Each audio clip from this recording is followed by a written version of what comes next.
কি হলো বন্ধু, তুমি প্রতিদিন আমার সঙ্গে দেখা করবে তো? ঠিক আছে, আমি প্রতিদিন তোমার সঙ্গে দেখা করব।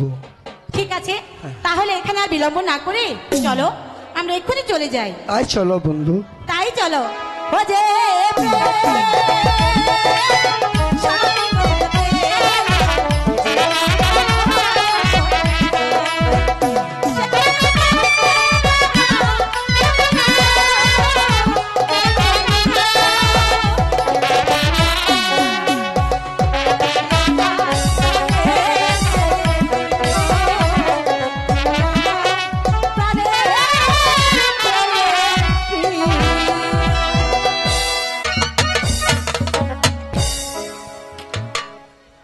জাফর আলী খান, বলুন জাহাপানা।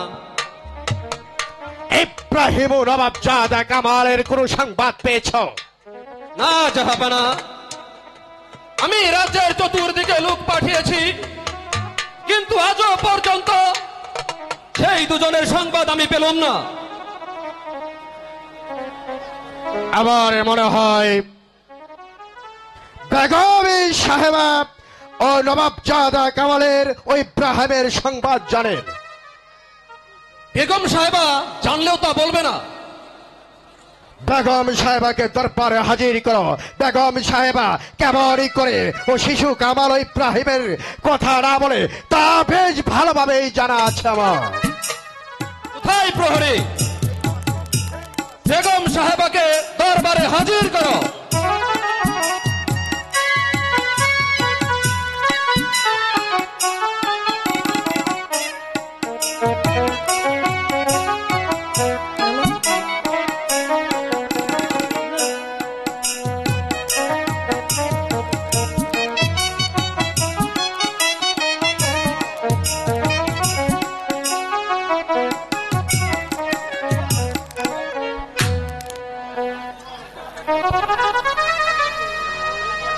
শোনেন বেগম সাহেবা, আপনি হয়তো জানেন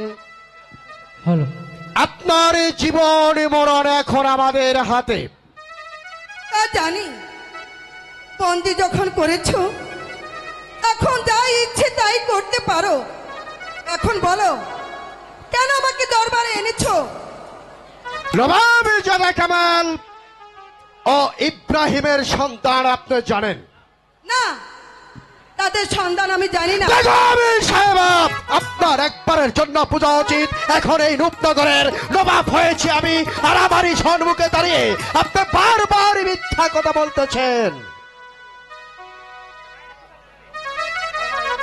ওরা কোথায় আছে জানলেও আমি তা বলবো না।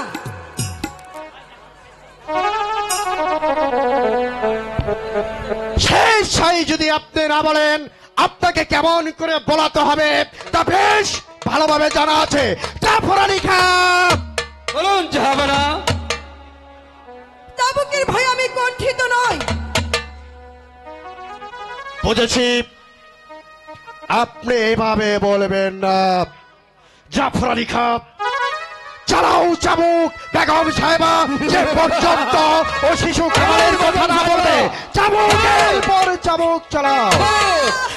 বলুন, বলুন কোথায় আছে ওরা? কামালকে কোথায় লুকিয়ে রেখেছে?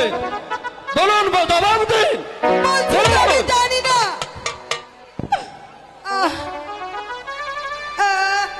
জাফর আলী খান, রেখে দাও বেগম সাহেবাকে এখানে।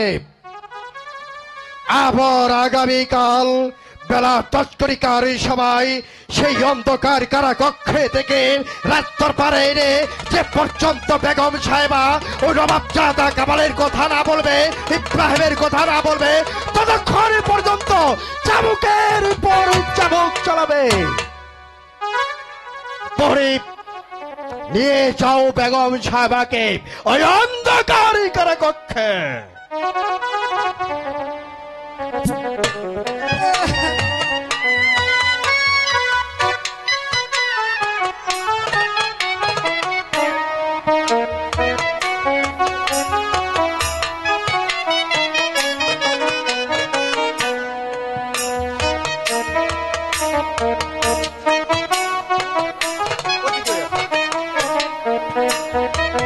জাফরানি খাঁ, চলো এবার আমরা বিশ্রাম কক্ষে চলে যাই।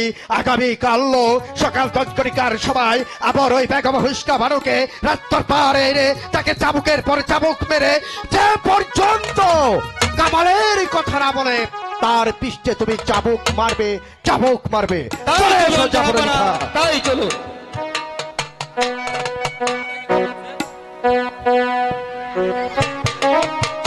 বলো বলো খোদা, এই ভিখারি কি মানুষ নয়? তাদের প্রাণে কি প্রেম ভালোবাসা থাকতে নেই? বলো বলো খোদা, তুমি বলো। না রে কাজা, না, গরিবের প্রাণে পিতা এই ভালোবাসা থাকাটা যে অপরাধ। পিতা পিতা, আরে বাবা, আমরা গরিব, ওই দলিতদের সাথে মিশাটা যে আমার অপরাধ, তাই তোকে আমি কতবারে বারণ করেছি। পিতা ওই দলিতদের সাথে তুই মিশতে যাসনি, কিন্তু তুই আমার এই কথা কিছুতেই শুনলে না। তুই যদি শুনতি তাহলে আজ এত আঘাতই পেতে হতো না। পিতা, সবই বুঝি পিতা, সবই বুঝি, এতটুকু বুঝি না খোদার সৃষ্টি মানুষ তুই হয় কেমন করে? যা বাবা, তুই এখনই ঘরে ফিরে যা, আর এই কোনদিন ওই বড়দের সাথে মিশতে যাবি না। তাহলে যে তোর অপরাধে তার শাস্তি আমার ভোগ করতে হবে। না না পিতা, না, সাজা যা পেতে হয় আমি মাথা পেতে নেব। না রে কাজল, তবু আপনাকে আমি সাজা পেতে দেব না পিতা, তবু আপনাকে আমি সাজা পেতে দেব না, সাজা পেতে দেব না। এখনো ছেলেটি সবকিছু বুঝতে শিখিনি, যদি শিখত তাহলে এত আঘাত আর পেতে হতো না, আর হতো না।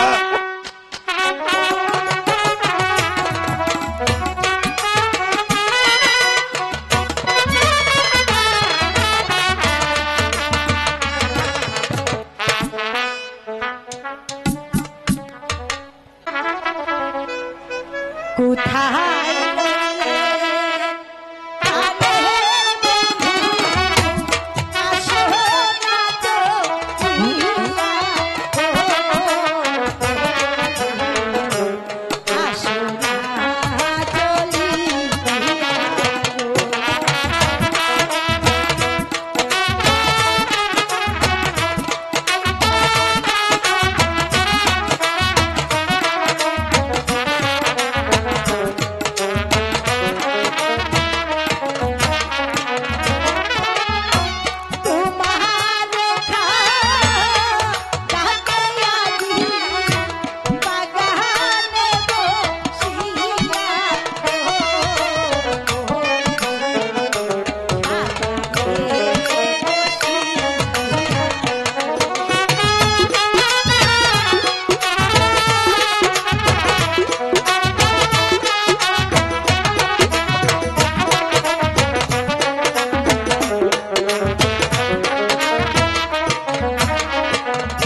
বন্ধু। সময় অনেক হয়েছে, চলো আমরা ওই গাছের ছায়ায় একটু বিশ্রাম করে নিই। তাই চলো বন্ধু।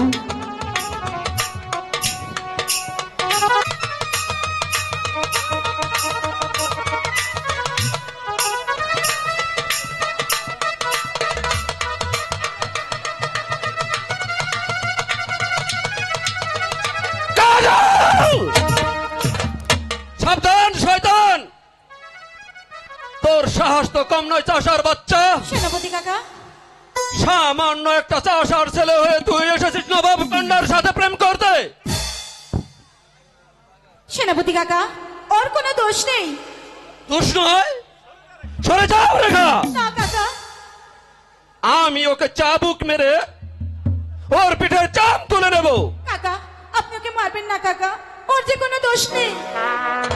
সরে যাও রেখা। বল শয়তান, বল। বল। শুনে শুনে যাবো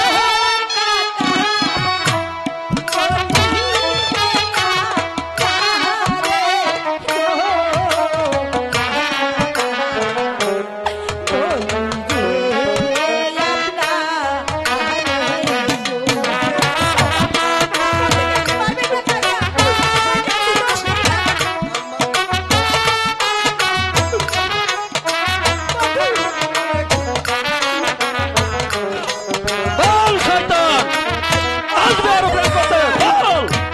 বল। বিনা দুষে কেন কাকা রেখা, মারছে যাবো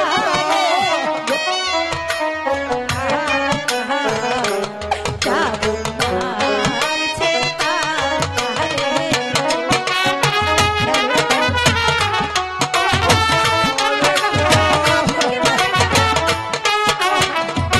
বল শয়তান, বল। আসবে আরো।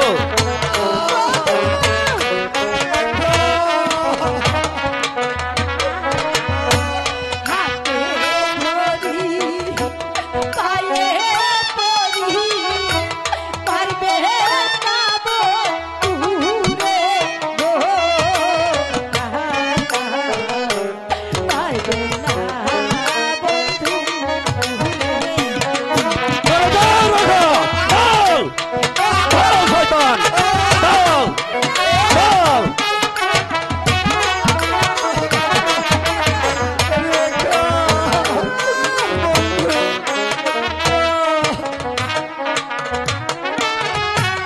বন্ধু রে মা রে কাকা করিব কাহারে গো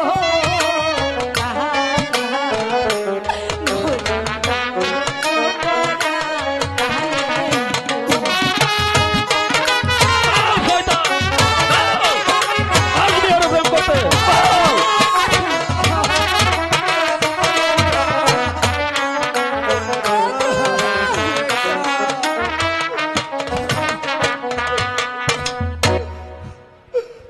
দেশ, তোমার অনুরোধে আজ ওকে ক্ষমা করে দিলাম। আর যদি কখনো দেখতে পাই তাহলে চাবুক মেরে পিঠের চাম তুলে ফেলবো।